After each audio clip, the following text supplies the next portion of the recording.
DATV, and the Greater Dayton Area League of Women Voters present Meet the Candidate. Hello, I am Andrea Bauer, a member of the League of Women Voters of the Greater Dayton area. I am here today with the candidates running for Dayton Mayor. The candidates are Jeffrey Mims Jr. and Shanice Turner-Sloss. We will start our interviews by giving the candidates 1 minute to tell us about themselves and why they want to serve as mayor of Dayton. Jeffrey Mims, we'll begin with you. You have 1 minute to tell us a little bit about yourself and why you want to serve as mayor of Dayton. Okay, first of all, good morning, and thank you guys for doing this great work and providing more opportunities for people to see what's happening across the city, especially with the position of mayor for the city of Dayton. So I've been in Dayton virtually all my life. Came here when I was 2 months old. I'm a former Vietnam vet, teacher, coach, administrator, as well as government relations person for the city of Dayton. I've have a long career of dedicated service to this community. I raised my family here, 2 young people doing great things as far as the community is concerned. And again, being on the city commission for 8 years and now mayor for the last 4 years. I look forward to continuing the great work that we've been able to do in Dayton, moving Dayton forward at a faster pace than the last 40 or 50 years. A lot of work's yet to do, but still great things happening in the city of Dayton. Dayton's hot right now. Thank you. Thank you very much, Mr. Mims. And Shanice Turner-Sloss, tell us a little bit about yourself and why you would like to serve as the mayor of Dayton. Ms. Turner-Sloss. Yes, good morning. Thank you, Ms. Bowers. I really appreciate the opportunity to speak with you as well as a number of those who will be tuning in. My name is Shanice Turner-Sloss, currently serving as a Dayton City Commissioner. I am born and raised Daytonia. I left for a number of years, went away off to college, returned back to the city, landed a job with the city of Dayton. So I am a former city of Dayton employee in the Planning and Community Development Department. I have a number of years of public service experience, again, with the local government and then now serving in the federal government. I've been able to produce legislation, been able to answer the call. There are a number of things that I am wanting to do and committing to doing. And so my priorities are to, in fact, put our residents first, continue the investment in our neighborhoods, strengthening public safety, and enhancing and fostering economic development. So I look forward to the conversation this morning. Thank you. Thank you, Ms. Turner-Sloss. I will ask each candidate the same question. You will have 2 minutes to speak to each question, and I will then move on to the next candidate and give them 2 minutes to speak, to respond.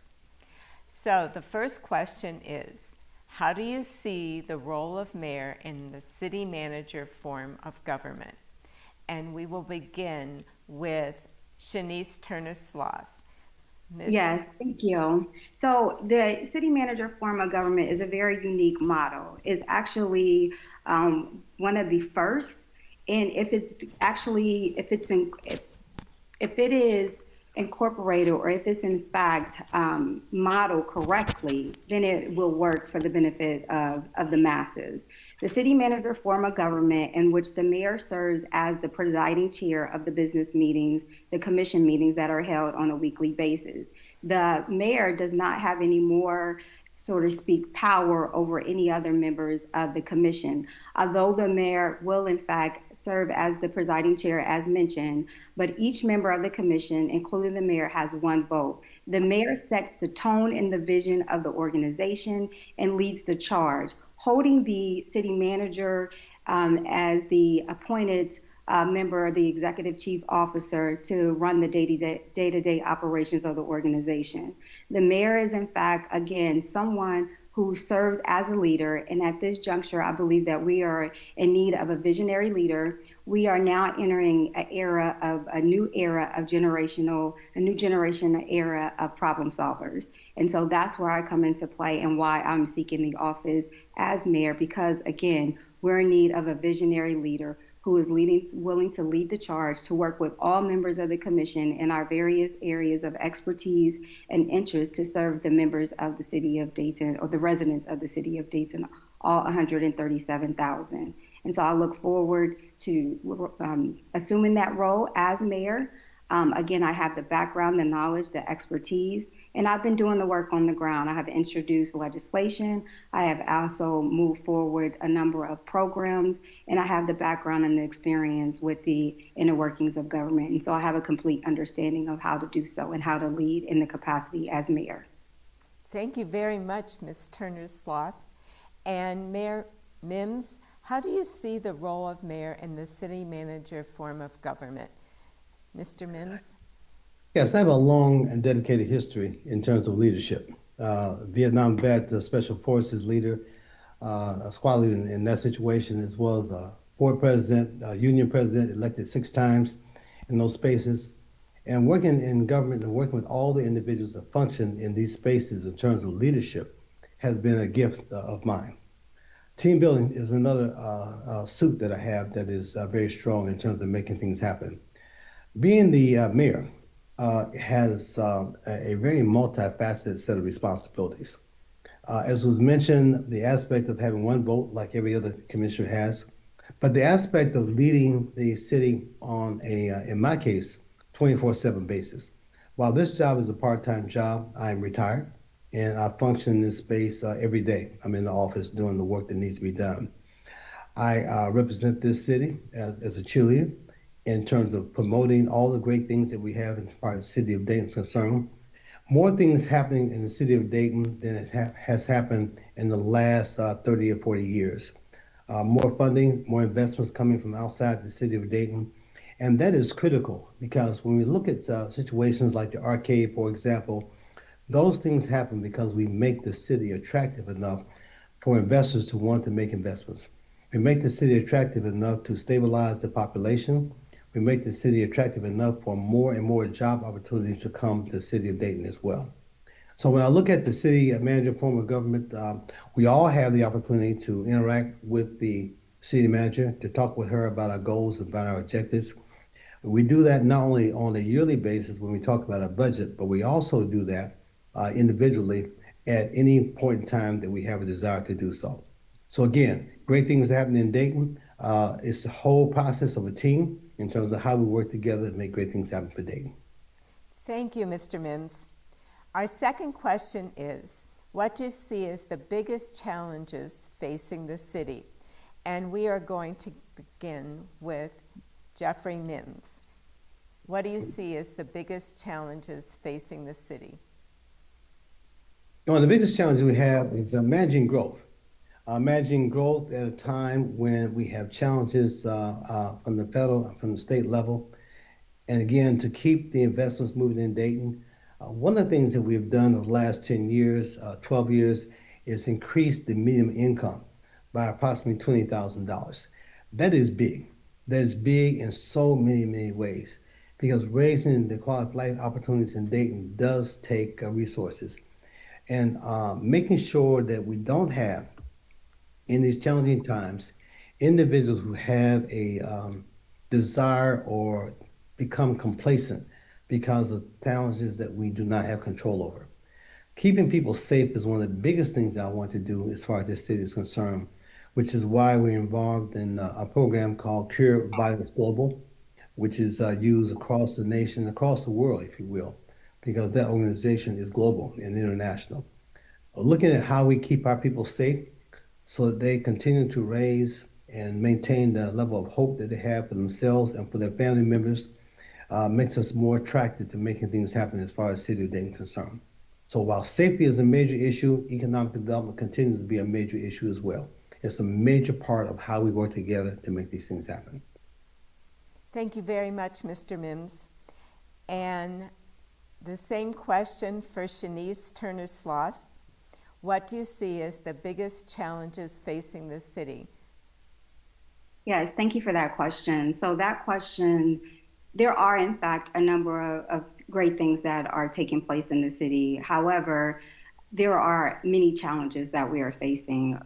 For example, we don't know what the federal cuts may look like. We are hearing there is a lot of talk about potential cuts from the Department of Housing and Urban Development, which are our HUD dollars that we receive on an annual basis. And they are used rather to address a number of the core issues that we have in the city of Dayton. So not only inflation, the threats of funding challenges, we also know that there are going to be greater needs. We are seeing a growing unhoused population. Many folks are being forced with not only eviction, or they're being forced with our seniors who are now being displaced. So we have a growing unhoused population. We're also looking at the challenges as it relates to gun violence, public safety, finding ways and means for us to address those issues, poor academic achievements. Although we're making some strides in our public schools, but this is a time for us to look forward to new leadership who is able to bridge that gap to address those core issues. I'll tell you this, I've crisscrossed the city with myself and a number of my colleagues, the team that I'm running with, Commissioner Darrell Fairchild, as well as a local practicing attorney, Jacob Davis. And what we have heard, we have held over 50 plus house parties, and people are they're making mention of the ills that we're seeing in our communities. We see all of this great work, all of this development, but we're not addressing the social ills in our community, the mental health crisis that we're dealing with.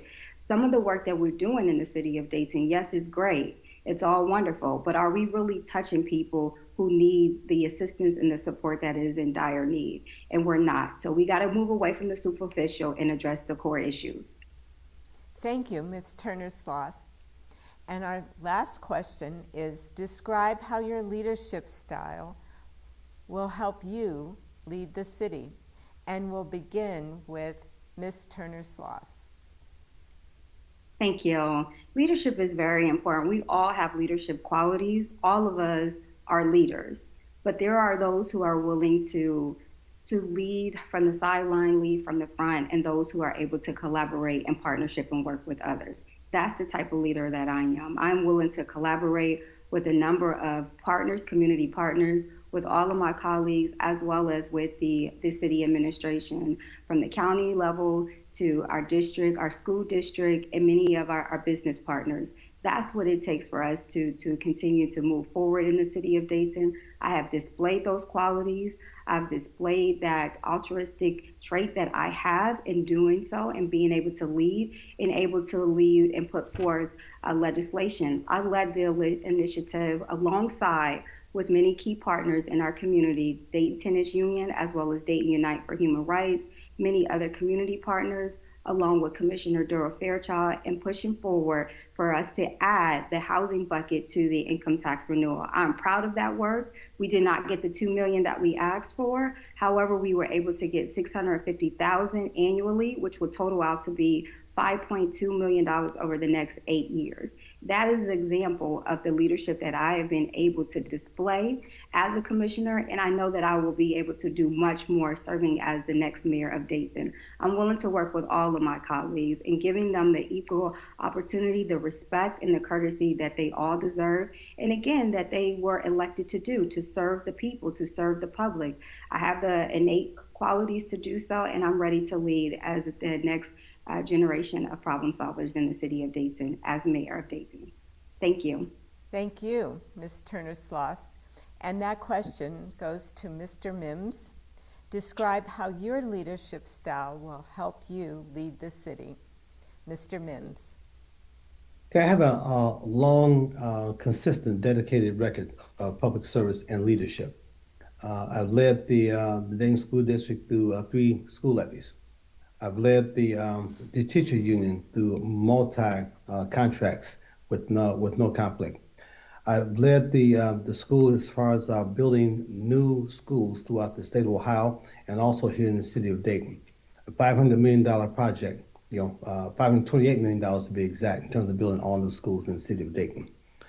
we've been able to lead the city through the crisis that we have as far as the city commission is concerned, looking at passing the first tax increase in 32 years, issue 9, back in 2016.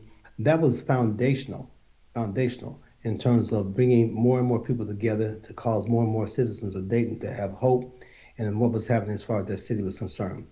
These things were especially important because we come from redlining, being a leader in job loss, and being last in terms of job creation. But moving Dayton forward in terms of those spaces, looking at creative ways to bring back the arcade, for example, $1 billion in investments downtown, another $1 billion investment throughout the entire city of Dayton, and the work continues. Putting more and more things in place to hire more African American police officers as well as firefighters. Having the first two African American firefighters join the fire department ever who were female, very special. And always looking at things like the leadership with receiving the award from the National League of Cities for the police reform work that we did in 2022. And the list of great leadership opportunities continue to go, and the results of those things continue to flourish as far as the city of Dayton is concerned. Thank you very much, Mr. Mims. In closing, we would like to provide each candidate with a minute for a closing statement. And Mr. Mims, we'll begin with you, your closing statement. Okay, again, as I've indicated, again, no other candidate has my background of experience of successes. Being pushed into leadership in virtually every organization that I've been involved in for great reason, because we've been able to, as I mentioned a few moments ago, make great things happen. The young people see me as a mentor. I've been mentoring young people for 46 plus years in terms of making great things happen for them. And I see the results of that work throughout this, not just the city, but throughout the region, because they come from not just Dayton, but they come from areas around the city as well. The organizations that we work with, Downtown Dayton Partnership, the Chamber of Commerce, Dayton Development Coalition, all have been involved in helping us make things happen, bringing employment to this city at a record level. Joby Aviation, the Sierra Nevada, as well as the On Main project, which we'll be celebrating here in a few days. Again, great things happening in Dayton under my leadership. Thank you for your time. Thank you very much, Mr. Mims. And Ms. Turner-Sloss, a minute for your closing statement. Yes. So I appreciate the opportunity to serve the residents in the city of Dayton for the last 3.5 years. Again, my candidacy is not against anyone. It's not to denigrate anyone, their time of service. We appreciate the time of service, but now is the time for us to usher in a new generation of problem solvers. I have the ability, I have the skill sets, I have the passion, and the willingness to do the work. I've been doing the work even prior to serving in elected office. I am, in fact, a graduate of Dayton Public Schools. I was able to go away to college to receive my undergrad degree and then move forward to pursue my postgraduate degree. I have the education, I have the experience, I have the practical experience. I am, in fact, a housing development finance certified professional. And again, I've been doing the work. I've introduced, drafted legislation, life-changing legislation that is, in fact, moved to improve the quality of life. So I'm asking people to really do their research and really to have an opportunity to differentiate the two qualities and the skill sets that both myself and my opponent are able to provide. And I look forward to serving the residents in the city of Dayton as the next mayor. Thank you. Thank you, Ms. Turner-Sloss. And thank you both for your participation today. Good luck. Thank you. Thank you. Have a good day, everyone. Thank you. Good luck to both of you in your campaigns. The Thank League you. of Women Appreciate Voters encourages all candidates to run an issue-oriented campaign. Our goal is to educate the voting public and strengthen our elected political process. The annual Voter's Guide will be distributed beginning the first week of October in the Dayton Daily News, AIM Media suburban newspapers, and at local libraries, schools, and businesses. Early voting for the upcoming election begins October 7th at your Board of Elections, or you can request an absentee ballot. However you decide to vote, your opinion matters and helps make our democracy work.